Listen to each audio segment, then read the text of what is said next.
இன்னைக்கு பாத்தீங்கன்னா ரொம்பவே யூஸ்ஃபுல்லான வீடியோட தான் வந்திருக்கேன். நம்ம எல்லார் வீட்லயும் ஸ்டெயின்லெஸ் ஸ்டீல், நான்ஸ்டிக் கிளாஸ் பாத்திரம் எல்லாமே யூஸ் பண்றோம். ஆனா பழைய காலத்துல அம்மா, பாட்டி எல்லாருமே பாத்தீங்கன்னா இந்த பாத்திரத்தை யூஸ் பண்ணிட்டு வந்தாங்க. இப்ப நம்ம சொல்ல போறது அயன் பாத்திரத்தை சமைக்கிறது நமக்கு என்னெல்லாம் நன்மை கிடைக்கும், இதை எப்படி நம்ம பழக்கப்படுத்துறதுன்னு சொல்லிட்டு தான் இந்த வீடியோல ஃபுல் அண்ட் ஃபுல் இருக்க போது. வாங்க வீடியோக்குள்ள போலாம். இப்பதான் நம்ம சேனலுக்கு ஃபர்ஸ்டா வரீங்கன்னா சப்ஸ்கிரைப் பண்ணிட்டு பாருங்க. இந்த வீடியோ பார்த்துட்டு இருக்கும் இந்த வீடியோ பிடிச்சதுன்னா கண்டிப்பா இந்த வீடியோக்கு ஒரு லைக் பண்ணுங்க. இந்த வீடியோ கண்டிப்பா யூஸ்ஃபுல்லாகவும் இன்ட்ரெஸ்டாகவும் இருந்து நினைச்சீங்கன்னா கண்டிப்பா உங்க ஃப்ரெண்ட்ஸ் அண்ட் ஃபேமிலிக்கு ஷேர் பண்ண மறந்துடாதீங்க. இப்போ இதை பழக்கப்படுத்துறதுக்கு முன்னாடி நம்ம வாங்கிட்டு வந்த கடாயை இந்த மாதிரி தண்ணியில நல்லா அலசி எடுத்துக்கோங்க. நல்லா அலசி எடுத்துட்டு நம்ம நார்மல் லிக்விட் போட்டு தான் இதை வாஷ் பண்ணி எடுக்க போறோம். இது கொஞ்சமா லிக்விட் போட்டுட்டு நல்லா தேய்ச்சி எடுத்துக்கோங்க.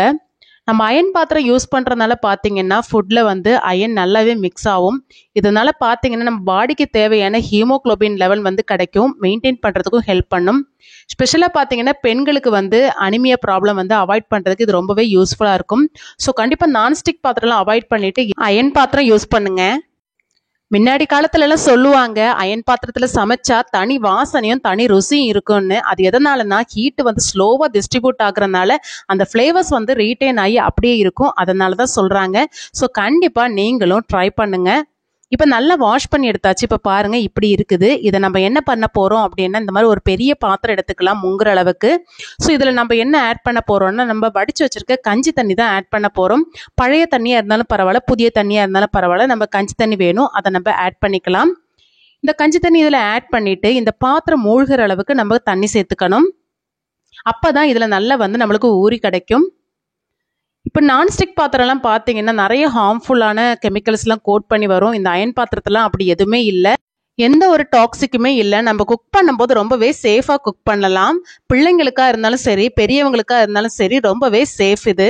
இதை நம்ம என்ன பண்ணலாம்னா ஒன் டே ஃபுல்லாக ராத்திரி வந்து இதில் நல்லா வந்து இந்த கஞ்சி தண்ணியில் ஊற வச்சு எடுத்துடலாம். இப்போ நெக்ஸ்ட் டே வந்து இதை என்ன செய்யலாம்னு சொல்லிட்டு பார்க்கலாம். இது நல்லா வந்து ஊறட்டும். இப்போ இது பார்த்தீங்கன்னா நல்லா வந்து ஊறி வந்துருச்சு. இப்போ இதை எடுத்து நம்ம நார்மல் லிக்விட் போட்டு வாஷ் பண்ணி எடுக்க வேண்டியதுதான். இப்போ இதில் பார்த்தீங்கன்னா இதில் சமைக்கிறதுனால நம்மளுக்கு ஃபுட்டு வந்து நிறைய நேரத்துக்கு சூடாக இருக்கும். இதனால நம்மளுக்கு வந்து கேஸு, எலக்ட்ரிசிட்டி கூட சேவ் பண்ணலாம். இதில் நம்மளுக்கு சூடாக இருக்கனால நெக்ஸ்ட் வந்து சூடு பண்ண வேண்டிய அவசியம் இருக்காது. அடுத்து பார்த்தீங்கன்னா அயன் பாத்திரத்தில் சமைக்கிறதுனால பார்த்தீங்கன்னா நம்மளுக்கு எக்ஸ்ட்ரா எனர்ஜி கூட கிடைக்கும். ஏன்னா அயன் வந்து நம்மளுக்கு ஆக்சிஜன் சர்க்குலேஷனை வந்து இம்ப்ரூவ் பண்ணுது. ஸோ நம்மளுக்கு வந்து டயர்டாக ஃபீல் பண்ண வைக்காது, ரொம்பவே ஆக்டிவ் இருக்கும். சோ இந்த பாத்திரத்துல சமைச்சு சாப்பிடறதுனால இவ்வளவு பெனிஃபிட் இருக்கு நமக்கு. இப்போ இந்த பாத்திரத்தை நல்லா நம்ம வாஷ் பண்ணி எடுத்துக்கலாம். ஃபர்ஸ்ட் நம்ம வாஷ் பண்ணி எடுத்தோம். வாஷ் பண்ணி எடுத்துட்டு நல்லா ஊற வச்சுட்டோம். ஊற வச்சு எடுத்ததுக்கு அப்புறம் திரும்பவும் லிக்விட் போட்டு நல்லா வாஷ் பண்ணி எடுத்தாச்சு. இப்போ இந்த இரும்பு கரையெல்லாம் கம்ப்ளீட்டா நம்மளுக்கு அதுல இருந்து போயிருச்சு. இப்போ அதை நெக்ஸ்ட் என்ன பண்ணலாம்னா இந்த மாதிரி அடுப்புல வச்சிடலாம். அடுப்புல வச்சுட்டு இந்த பாத்திரம் நல்லா சுடட்டும். சுட்டதுக்கு அப்புறம் என்ன பண்ணலாம்னா கொஞ்சமா நம்ம எண்ணெய் சேர்த்துக்கலாம். இதுல எண்ணெய் சேர்த்து நம்ம என்ன பண்ண போறோம் அப்படின்னா முதல்ல கொஞ்சமா வெங்காயம் வந்து இதுல வதக்கி எடுக்கணும். அப்பதான் நம்மளுக்கு நல்லா பழக்கப்படுத்தி வரும். அதுல ஏதாவது வேற ஏதாவது இரும்பு கரை ஏதாவது இருந்தாலும் நம்மளுக்கு அதுல இருந்து ரிமூவ் ஆகி வந்துடும். ஸோ அதுக்காக தான் இந்த மெத்தட் பண்றோம். இப்ப நல்ல எண்ணெய் சுட்டதுக்கு அப்புறம் ஒரு சின்ன வெங்காயத்தை வெட்டி நம்ம இந்த மாதிரி கட் பண்ணிட்டு சேர்த்துக்கலாம். சேர்த்துட்டு நல்லா வந்து இந்த வெங்காயமும் எண்ணெயும் எல்லா இடத்துலயும் படுற மாதிரி நம்ம எல்லா இடத்துலயும் தேய்ச்சி விட்டுக்கலாம். நிறைய பேர் சொல்லுவாங்க அயன் பாத்திரத்தை அப்படியே நம்ம யூஸ் பண்ணாம வச்சுட்டோம் அப்படின்னா சேஃப் இல்லை, ரொம்பவே டேஞ்சர்னு. அப்படி ஆகாம இருக்கிறதுக்கு நம்ம என்ன பண்ணணும் அப்படின்னா லெமன் பிளஸ் சால்ட் வச்சு நல்லா ஸ்க்ரப் பண்ணி தேய்ச்சிட்டு நல்லா ட்ரை பண்ணி ஆயில் தடவி வச்சிங்கன்னா ரொம்ப வருஷம் தாண்டி நம்ம எடுத்தாலும் அந்த அயன் பாத்திரம் அப்படியே இருக்கும்.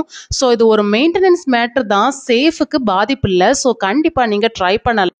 இந்த பாத்திரம் யூஸ் பண்ணி முடிஞ்சதுக்கு அப்புறம் நல்லா வந்து வாஷ் பண்ணி ட்ரை பண்ணிட்டு லைட்டா வந்து ஆயில் கோட் பண்ணிட்டு நீங்க ரெஸ்ட்ல வச்சா கூட எந்த ஒரு பிரச்சனையும் ஆகாது, இரும்பு பிடிக்கவே செய்யாது. ஸோ இப்போ நம்ம இந்த வெங்காயம் நல்லா வந்து வதக்கி எடுத்தாச்சு. இப்போ இந்த வெங்காயம் வந்து நல்ல கோல்டன் ப்ரௌன் ஆயிருச்சு. ஸோ இதை ஆஃப் பண்ணிட்டு நம்ம இந்த வெங்காயத்தை வந்து எடுத்துடலாம்.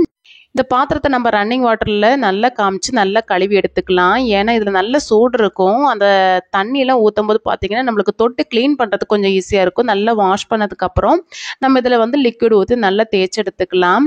நம்ம கல்ச்சர்ல பார்த்தீங்கன்னா எவ்வளோ ஸ்ட்ராங்கான ஹெல்த் டிப்ஸ் எல்லாம் இருக்கு பாருங்க. இந்த அயன் பாத்திரம் யூஸ் பண்றதுனால எவ்வளோ பெனிஃபிட்ஸ் பாருங்க. ஸோ ஃப்ரெண்ட்ஸ் கண்டிப்பா அயன் பாத்திரத்தை வாங்கி யூஸ் பண்ணுங்க. உங்க எக்ஸ்பீரியன்ஸை கண்டிப்பா கமெண்ட்ல சொல்லுங்க. இப்போ இதை நல்லா வந்து வாஷ் பண்ணி எடுத்தாச்சு. இப்போ பாருங்கள் நம்ம அயன் பாத்திரம் ஏகதேசம் நம்மளுக்கு ரெடி ஆயாச்சு யூஸ் பண்ணுறதுக்கு. இதை யூஸ் பண்ணதுக்கப்புறம் என்னென்னலாம் பண்ணணும்னு சொல்லிட்டு இந்த வீடியோவில் சொல்லியிருக்கேன். ஸோ ஸ்கிப் பண்ணாமல் பாருங்கள். இப்போ நல்லா வாஷ் பண்ணியாச்சு. இதை நம்ம ட்ரை பண்ணி பார்க்கலாம் எப்படி ஒர்க் ஆகுதுன்னு. இப்போ அடுப்பில் வச்சு நம்ம ஆன் பண்ணி ஒரு தோசை ஊற்றி பார்க்கலாம். இப்போ கல் நல்லா சுட்டுச்சு. எண்ணெய் தடவி தோசை ஊற்றி பார்க்கலாம். ஒரு சின்ன விஷயம் கூட சொல்கிறேன், அதையும் நோட் பண்ணி வச்சுக்கோங்க. தக்காளி புளி மாதிரி ஆசிட் ஃபுட்டில் ரொம்ப நேரம் நீங்கள் இந்த பாத்திரத்தில் வச்சிங்க அப்படின்னா அயன் வந்து லீச்சிங் ஆகிறதுக்கு வாய்ப்பு இருக்குது. ஸோ அதனால் ஃபுட்டு வந்து சமைச்சு முடிஞ்சதுக்கப்புறம் வேறு பாத்திரத்துக்கு ட்ரான்ஸ்ஃபர் பண்ணிக்கோங்க. அதனால் பார்த்தீங்கன்னா நம்ம அந்த விஷயங்கள்லாம் தடுக்கலாம். ஸோ இது நல்லா தடவியாச்சு. நம்ம இப்போ வந்து தோசை ஊற்றி பார்க்கலாம். நெக்ஸ்ட்டு பார்த்தீங்கன்னா எல்லா இடமும் படுற மாதிரி நீங்கள் வந்து இந்த மாதிரி தோசையை வந்து ஊற்றுறதுக்கு முன்னாடி ஆயில் தடவிக்கோங்க. அப்பதான் நம்மளுக்கு நல்லா வந்து நெக்ஸ்ட் யூஸுக்கு வந்து கரெக்டாக இருக்கும். நல்லா நம்ம எண்ணெய் தடவி தடவி பழகதான் இந்த அயன் பாத்திரம் வந்து நம்மளுக்கு சூப்பராகவே பழகி வரும். இப்போ பாருங்கள் ஃபஸ்ட்டு யூஸுக்கு நான் உங்களுக்கு ஊற்றி காட்டுறேன். இப்போ தான் நான் க்ளீன் பண்ணி யூஸ் பண்ணுறேன். ஆனால் ஃபஸ்ட்டு நான் யூஸ் பண்ணும்போதே எனக்கு இந்த பாத்திரம் நல்லாவே பழகிருச்சு. அவ்வளோ தூரத்துக்கு வந்து நம்ம நீட்டாக க்ளீனாக பண்ணிட்டோம். ஸோ இந்த மாதிரி நீங்கள் கஞ்சி தண்ணியில் ஊற வச்சு நீங்கள் வந்து இந்த மாதிரி பழகி எடுத்தீங்க அப்படின்னா அந்த நெக்ஸ்ட் டேயே உங்களுக்கு வந்து இந்த அயன் பாத்திரத்தை வந்து யூஸ் பண்ண ஆரம்பிக்கலாம். ஸோ பாருங்கள் தோசை எவ்வளோ அழகாக வந்து இலகி வந்துருச்சு அப்படின்ட்டு. ஸோ இதில் வந்து நான் தோசை ஊற்றி காட்டுறேன். நீங்கள் எது வேணால் நீங்கள் செய்யலாம். மீன் வறுத்தீங்கன்னா கூட மீன் கூட ஒட்டாமல் வரும். அவ்வளோ தூரத்துக்கு நம்மளுக்கு சூப்பராக சீசனிங் ஆயிடுச்சு. ஸோ இந்த சீசனிங் வீடியோ கண்டிப்பாக எல்லாருக்குமே யூஸ்ஃபுல்லாக இருக்கும்னு நினைக்கிறேன். கண்டிப்பாக நீங்களும் ட்ரை பண்ணி பாருங்கள். சரி, உங்கள் வீட்டில் அயன் பாத்திரம் இருக்குது, இது வரைக்கும் நீங்கள் யூஸ் பண்ணவே இல்லை அப்படின்னா அதை திரும்பவும் யூஸ் பண்ணுங்கள். அப்படி யூஸ் பண்ணி ட்ரை பண்ணி பார்த்துட்டு உங்களோட ஃபஸ்ட்டு குக்கிங் எக்ஸ்பீரியன்ஸு எப்படி இருந்துச்சுன்னு சொல்லிட்டு கண்டிப்பாக கமெண்ட் பண்ணுங்கள். ஹெல்த்துக்கு ரொம்பவே நல்லது, டேஸ்ட்டும் ரொம்பவே நல்லாயிருக்கும், டபுள் பெனிஃபிட்டு. ஸோ இந்த வீடியோ எல்லாருக்குமே யூஸ்ஃபுல்லாகவும் இன்ட்ரெஸ்டாகவும் இருந்திருக்கும்னு நினைக்கிறேன். கண்டிப்பாக இந்த வீடியோக்கு ஒரு லைக் பண்ணுங்கள். உங்கள் ஃப்ரெண்ட்ஸ் அண்ட் ஃபேமிலிக்கு ஷேர் பண்ண மறந்துடாதீங்க. இப்போ இந்த கடாயை வந்து நம்ம யூஸ் பண்ணி முடிஞ்சதுக்கப்புறம் அப்படியே வைக்கக்கூடாது. இது நல்லா க்ளீன் பண்ணி நல்லா ட்ரை பண்ணி எடுக்கணும். நல்லா காயணும். நல்லா காஞ்சதுக்கப்புறம் என்ன பண்ணணும்னா இதில் நல்லா ஆயில் அப்ளை பண்ணி எல்லா இடத்துலையும் படுற மாதிரி தேய்ச்சி விட்டுருங்க. இந்த மாதிரி பண்ணிவிட்டு நம்ம நெக்ஸ்ட் யூஸுக்கு எடுக்கும்போது பார்த்தீங்கன்னா இந்த பாத்திரம் கொஞ்சம் கூட நம்மளுக்கு இரும்பு பிடிக்கவே செய்யாது. ஈஸியாக எடுத்து யூஸ் பண்ணலாம். ஸோ இந்த மாதிரி தான் நம்ம அயன் பாத்திரத்தை மெயின்டைன் பண்ணணும்.